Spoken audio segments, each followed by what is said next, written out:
Greetings, antique radio enthusiasts. Welcome to another edition of Antique Radio Archaeology. Today we're going to continue our series on the Chelsea line of radios with a Chelsea Super 5 TRF receiver.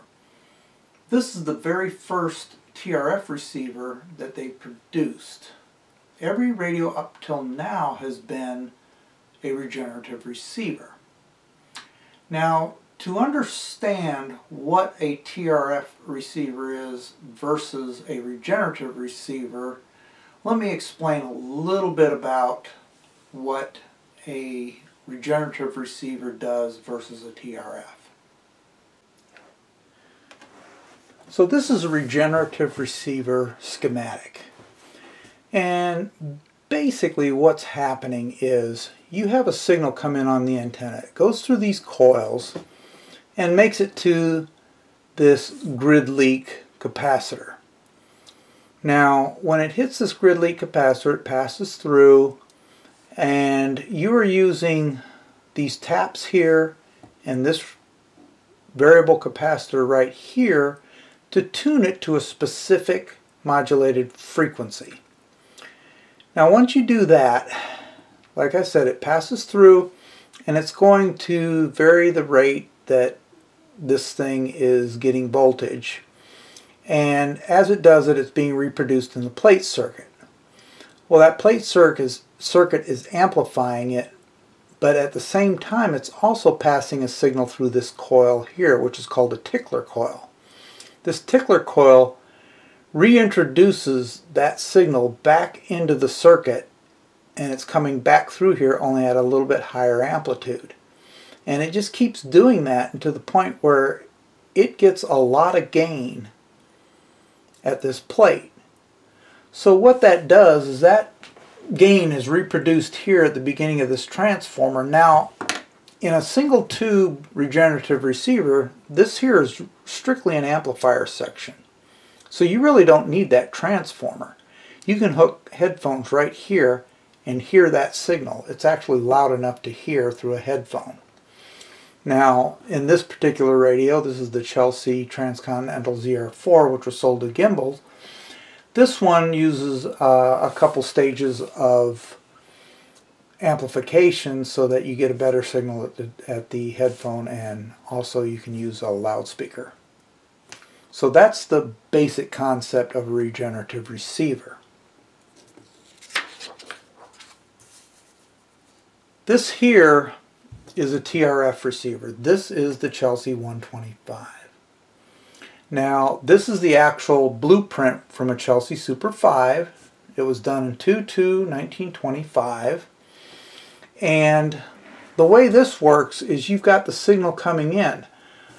It hits this coil here, and this here is a capacitor. So between this coil and capacitor, it narrows down that band and then passes it to this tube, which does basically the same thing. It amplifies it through the tube, comes back here, hits this, and that's called an RF amp. It hits this coil.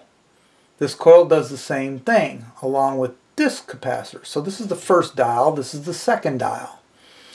Those two work together, and now it's passing an even narrower frequency to this grid here, transfers it over to the plate, hits this third coil and this third variable capacitor, and these two create a little tuned circuit that passes just the modulated frequency at a much higher amplitude than if we were just receiving it right off the antenna.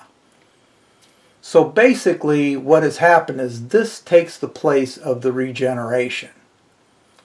So instead of regenerating the signal back to the beginning, what it's doing is it's just amplifying it so that when you get to this point here, you're basically at the same point you were with the regenerative receiver on this first transformer, and you can tap in a headphone and actually listen to the signal at this point. And like the regenerative receiver, this one has a couple stages of amplification for audio. So you have two radio frequency tubes, You have the detector tube and you have two amplification tubes, or audio amplification tubes. So that is how a TRF receiver works. It does it without regeneration. What I have is one of 4 variations of the Chelsea model number 125 TRF receiver.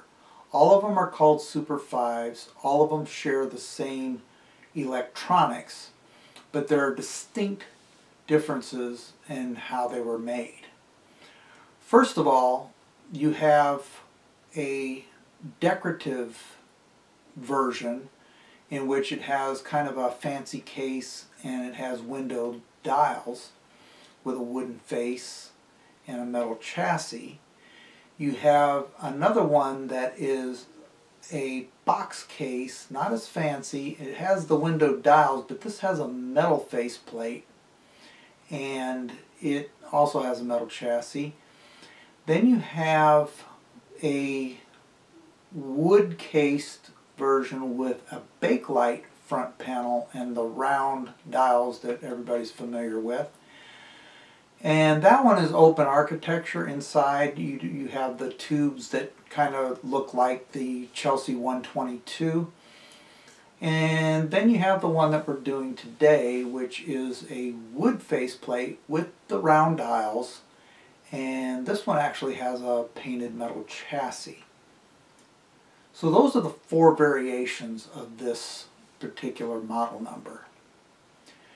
Now, to give you a little bit of history behind Chelsea Radio and how they even got to the point of having to produce a TRF radio, we have to talk a little bit about the founder, Mr. Aubrey Randolph Goodwin. Mr. Goodwin worked for a company called Wireless Specialty Apparatus as a mechanical engineer. Now, Mr. Goodwin was an up-and-coming engineer. He helped develop some technology that he took out of Wireless Specialty Apparatus. He started his own company. That company kind of fell apart, and a little bit later he partnered with 2 work colleagues, I assume, Carmine Cataldo and Pellegrino Rizzo.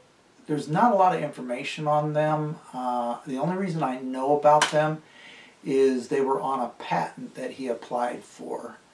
He listed them as partners. So I do know that Carmine Cataldo worked for a competitor of Chelsea Radio, which was Murdoch, but I'm not sure about the other guy. I just know that Carmine appeared in a couple of articles. Pellegrino just kind of dropped off the map after the patent. Now, speaking of patents, let's talk a little bit about a man named Edwin Armstrong, the patent holder for the regenerative receiver. Now, as everybody knows, Edwin Armstrong and Lee DeForest got into a huge patent battle. And while Edwin won most of his lawsuits, eventually Mr. DeForest was able to get some momentum and he was able to secure the patent back away from Edwin Armstrong. But while Edwin Armstrong had that patent, he had given licensing to a handful of radio companies. One of those radio companies was Chelsea Radio. The Armstrong patent was undergoing a boatload of litigation, and with that litigation there was a lot of turmoil in the radio industry, a lot of other lawsuits being filed, and Chelsea was not immune to it. So Chelsea was being sued by Westinghouse for some type of patent infringement in regards to this regenerative receiver patent. So I have a feeling that what happened was everybody that was in that industry decided, you know, we need to get away from this Armstrong patent. It's kicking our butts. So let's start producing TRF receivers. Now obviously that is a bit of a departure from what everyone's been producing, but it doesn't infringe on any patents. So let's talk a little bit about the radio we're restoring today. Now this radio came to me through a client that I'm going to introduce at the very end of the video.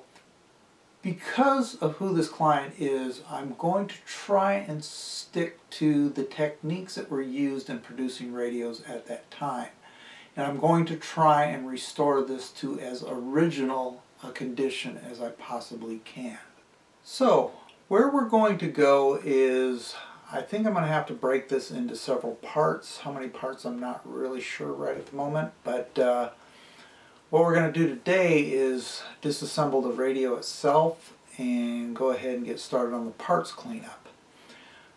In the future, the videos that we're going to have are going to include restoring the faceplate, restoring the chassis, mating the chassis and the faceplate together, restoring the cabinet, putting the faceplate and the chassis back into the cabinet, and then we're going to test it out and get her working. So that's the plan anyway. This should be a lot of fun. I'm really looking forward to it, and I hope you will too. So let's go ahead and get started. Okay, so let's take a look at some of the things that I know are wrong and things that I don't know are wrong yet, so let's kind of give it a good look over here. First of all, I like to check the finish. There's obviously some few little issues here. There's some veneer coming off here, some veneer coming off there. Overall, it looks in pretty good shape. Obviously, these are dry and are going to have to be replaced. Same with the antenna wire. The lid looks in good shape. There's no warping here. Unfortunately, there is a warp on the over here on the base. It looks like some cracks here, and I see some separation here.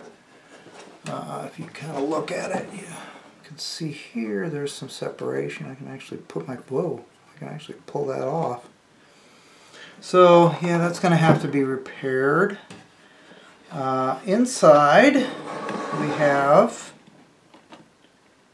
the tubes are in there. It looks in pretty good shape. I'm definitely going to have to repaint. I do see that there is some wires coming up here. I would guess that this thing is missing its transformers, which is unfortunate, but I do have a spare, so I should be in okay shape. Another thing on the finish I noticed is there's a lot of crackling here. So refinishing this is going to be a little bit interesting. I don't want to mess up any of the graphics because these things are in really good shape. But overall, I think it's in pretty decent condition. There is one of the selling points of this particular model was the fact that you don't have unsightly terminal strips on the back to hook up to, which I think is just a cheap way of saying, yeah, we weren't going to put them on there, so we're going to tell you that that's a good thing. I don't think it's a good thing because you always have these wires dangling here. My next step is going to be to take it apart, and let's see what's inside of this thing. Okay, first things first, I'm going to go ahead and remove these tubes here. 5 of those. I always use a little tub here for my parts. And I don't know if you can see it with the angle of the camera. There are actually 4 screws. One here, here, one here, and one here. And then we've got these 5 panel screws, and this whole assembly should pull out So I'm going to go ahead and remove those.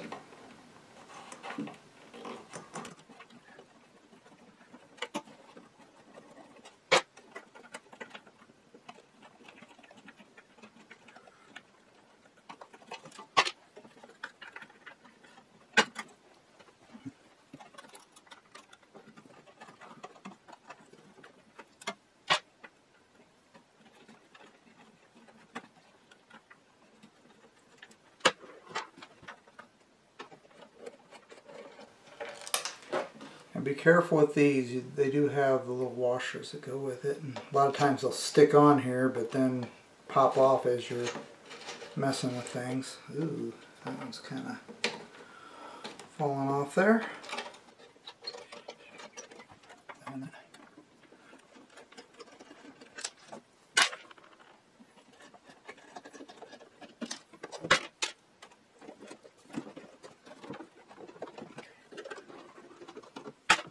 This one's being a little difficult. There we go. Got it. Okay, 5, 6, 7, 8. There is a lip that goes on the back, so you do have to kind of pull it up before you pull it out. And that is it.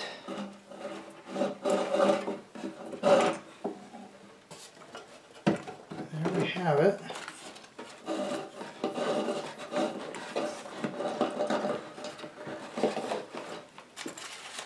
Interesting.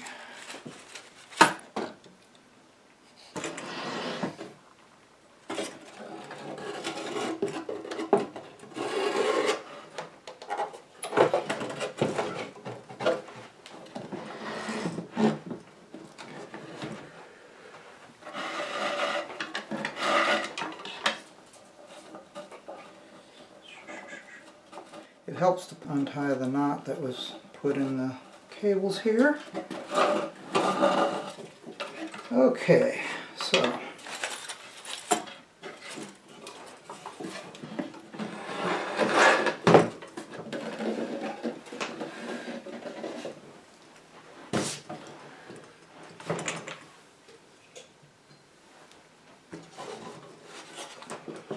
that is the chassis.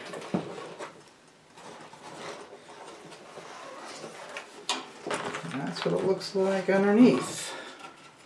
And like I said, the transformer usually goes right here, and they poke some stuff down through there. So this is going to take a little bit of work. But overall it looks pretty good on the inside too, surprisingly. There's my little, there's my coils. All the caps seem to be turning very freely. Those are always in kind of rough shape, but so grid leaks look like they're in pretty good shape. And the case is a little rougher. Like I said, it looks like this bottom part here is separated. And I do need to find out what this is. This is quite interesting. Oh, wow. Now that is interesting. These are parts of the transformer that it doesn't have. So that's good. They at least left us the hardware to put the transformers in.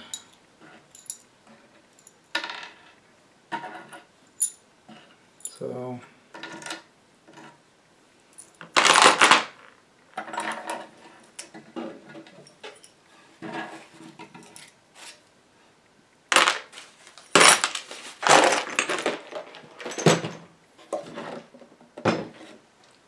I'm going to go ahead and disassemble the case.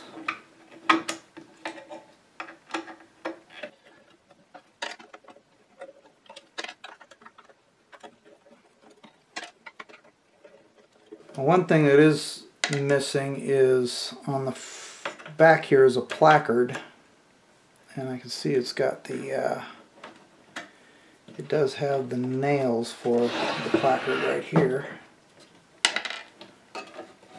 So it was there. Yeah, they usually just tack the placard on there. Never glued on. Well, I take that back. On other models it's glued on, but on the Chelsea 5s it isn't.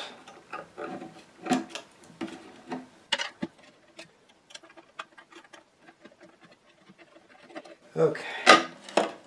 Be real careful there. I don't want to cause any additional damage.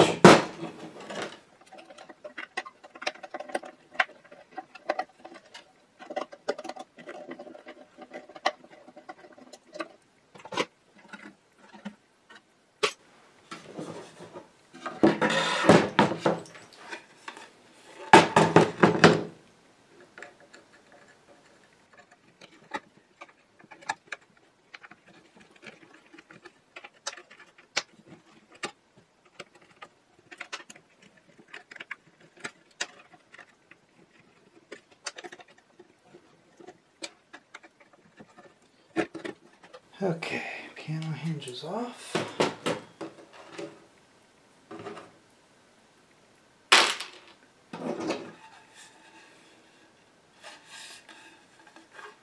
Nice, no bowing. This will be easy to refinish. This is going to be a little more of a challenge. There's going to be two cracks in here, which two screws here. Can remove that. Those screw into these blocks. But that's it. That's the case. So what I'm going to do now is I'm going to go through this radio here and try to make sure that number one, I have an idea how everything was hooked up, because I want to start disconnecting everything so that I can actually repaint the chassis and do the work that I need to do on the front panel. Now to do that, what I do typically is I will draw it all out. I don't know how well you can see that, but I'll draw it out on a piece of paper, and then if I can get a schematic, I will compare that to the schematic and see what might be different or wrong or whatever, and just try to figure out what they were doing over here. Now obviously I've done several of these, so this drawing was actually done a while ago, and I have one that I did in AutoCAD to try and neaten things up and to make it a little more legible. And I went ahead and took that blueprint and put it in CAD. I kind of went through and checked, okay, all my filament connections were made on my both sides. My grids are over here. My plates are on this side, and my grids are over here. And I just basically followed through the wiring diagram that of the way it's supposed to be. Now I drew this based on what an actual Chelsea Super 5 is supposed to look like. So with this information, I was able to go in and verify everything and found some discrepancies.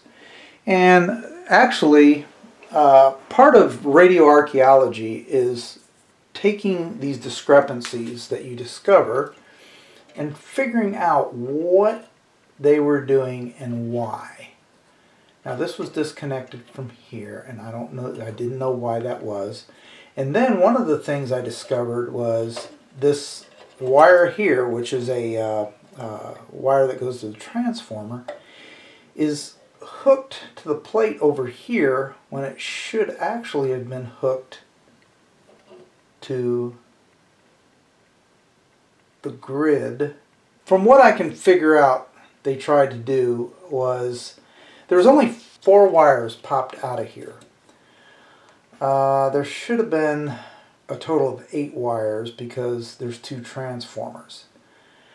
What I figured out was they basically took the second amplifier which was normally for speaker, and took it out of the circuit and just operated off the first amplifier, which would have been used for headphones. So using one transformer, that would explain why there was 4 wires sticking up there. They were able to get it to work. But we're going to get this thing functioning the way it should be, and we're going to get both transformers back in there. My next step here is going to be, after I've gone ahead and verified that everything is where it needs to be and there's nothing really strange other than what I did already find, I'm going to go ahead and start disconnecting everything and get this thing ready to be restored. Okay, let's get started on this teardown. First of all, I got my soldering iron here. It's all heated up. Now I'm using a rather hefty soldering iron. Soldering gun would also be nice. One thing about these old radios, they don't take too well to these modern 25-watt soldering irons. You definitely need something a little more hefty, 40 watts or better, and something with a bigger tip. Now the way I'm going to do this is kind of systematic. I'm going to try to remove this section right here, the coil section, and because it's bolted in here. And I want to try and keep as much of it together as possible without having to break it down to individual components. That'll cause a lot less work later. So I'm going to just jump right in here and get started. So I am going to hold on to these wires, even though in reality a lot of them are going to go away and be replaced. Okay, that goes to this. This attaches to there. Alrighty. That one. Okay, these 2 wires definitely need to go.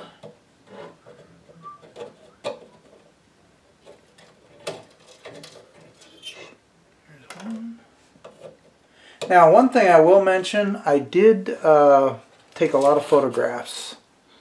So this is that's something you should always do. I mean, digital cameras are cheap. Phones, everybody seems to have one. So it's important, definitely, to take some pictures, because they will help you later if you happen to get to a point where you're like, what the heck, where did this go?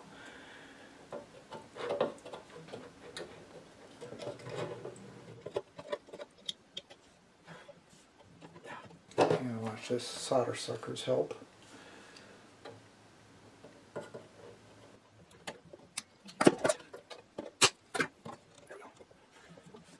Okay, got all that wire. Oh no, get this off there.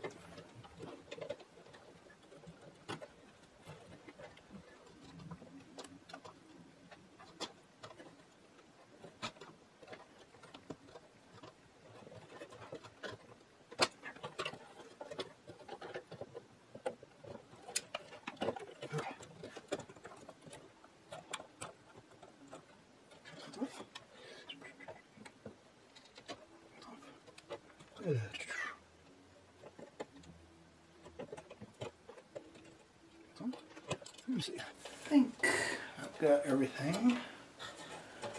Oh, no I don't.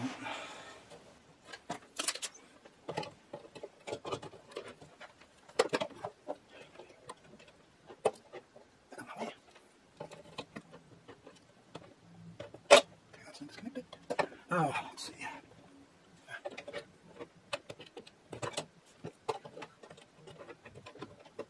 Disconnected. I think I got it. These 2 wires here.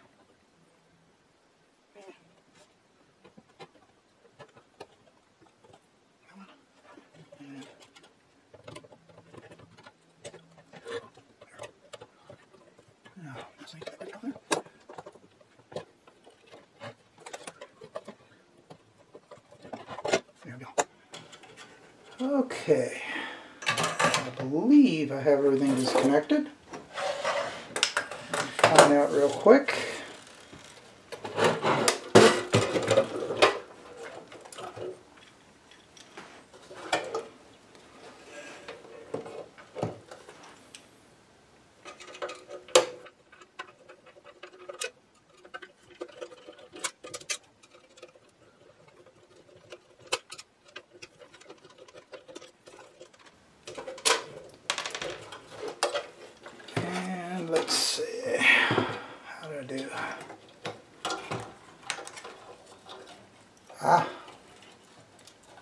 did have everything disconnected. All right.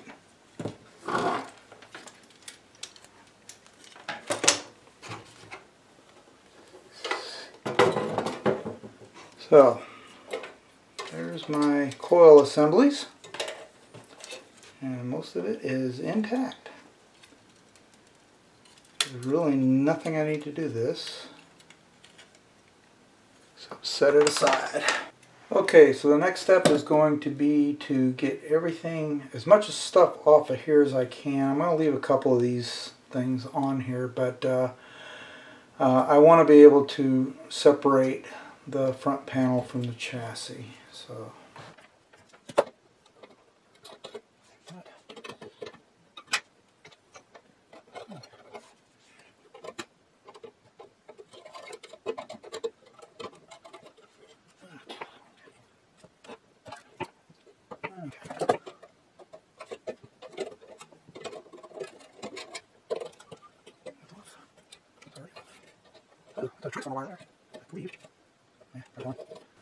okay, so got everything separated there.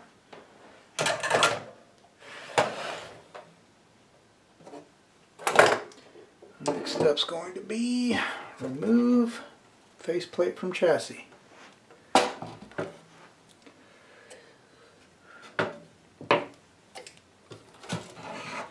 You can see there's some little nuts there I have to hold on to.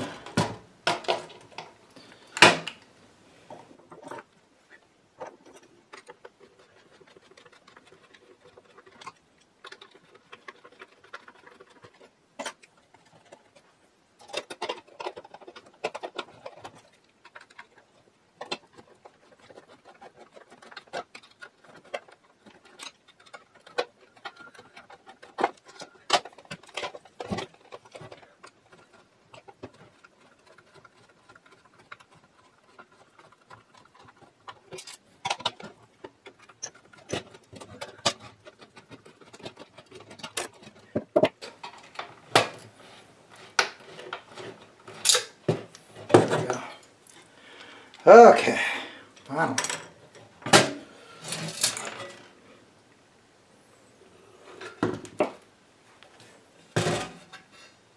So, there we go. And I'm going to leave that pretty much like that. I'm going to be able to clean all this up and get some of this rust under control, which that's all surface rust. It's very minor. And we'll be able to strip this down and repaint it.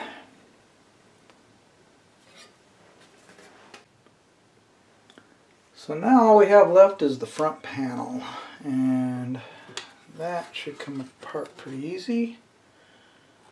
And these will come off pretty much by finger.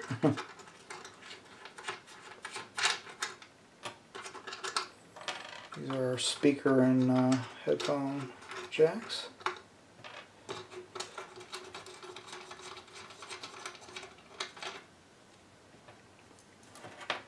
Okay, that's all those.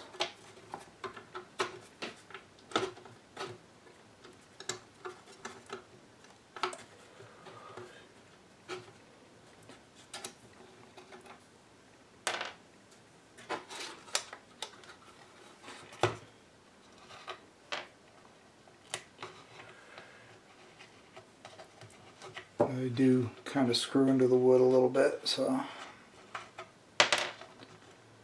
not much.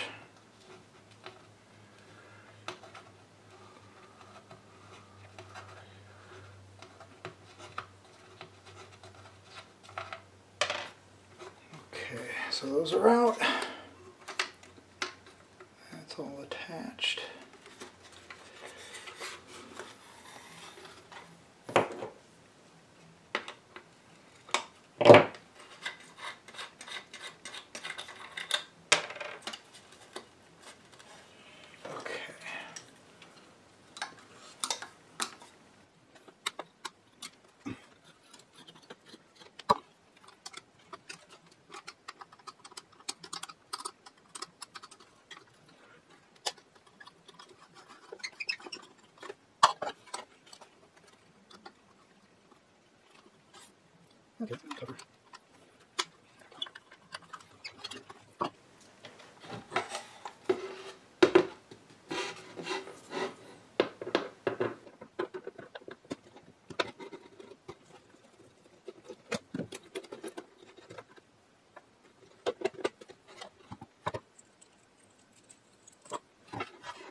All right.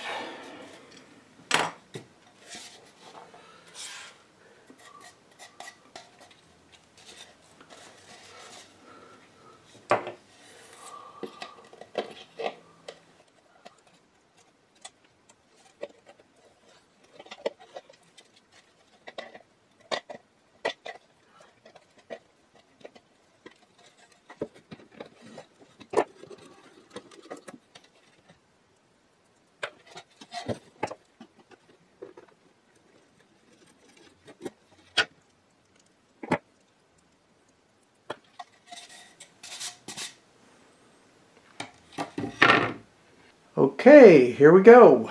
This is the entire Chelsea Super 5 chassis and faceplate totally disassembled. One of the things that you always want to do is take lots of pictures. Again, this would be a good picture here with all your hardware. Make sure you don't lose things like this. Make sure you know where that goes. That little washer, I do know where it goes. It goes in between here. So what I'm going to do is bag all this stuff up into groups. I know all my pieces for the piano hinge. I know these go to the faceplate. These are those transformer parts I had earlier. One of the things I did was put screws back in where they came from. Like here are some. That part there. Those back together, screws back in that, this assembly back together.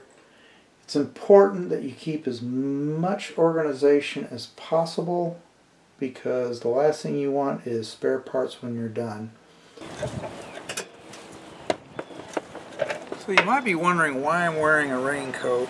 Well, this is one of the more tedious tasks because what I'm doing is I'm going to be cleaning up all these parts using the Dremel tool with this little wire brush.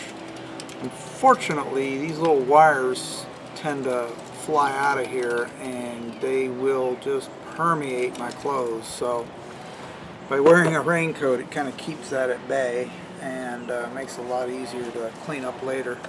So that's kind of why I'm doing this. Also have safety goggles on for obvious reasons. It's not a lot to clean up really. It's just going to be a few screws that have corrosion on it, some rungs and stuff, but I'm just trying to get some of the old oxidation off a lot of the old stuff here.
should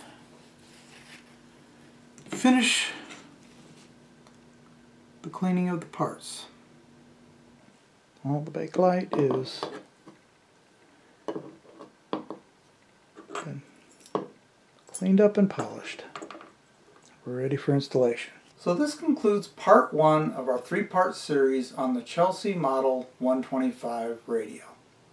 In part 1, we talked a little bit about the Chelsea Radio Company. We talked about the radio itself. We got into how a TRF radio works versus a Regen. And we went ahead and tore the thing apart and cleaned up a bunch of parts. So in part 2, we're going to go ahead and refinish the faceplate and also get to work on the chassis and see if we can't get that thing painted. Once we do that, we're going to load all the parts into it, and by the end of part 2 we should actually have a working radio. In part 3, we're going to refinish the case and get the parts that we finished up in part 2 into the case, test it all out, then ship it off to that special customer that I mentioned before. If you'd like to see more, please hit the subscribe if you haven't already done so. In the meantime, happy restorations everybody. I hope to see you next video. Goodbye.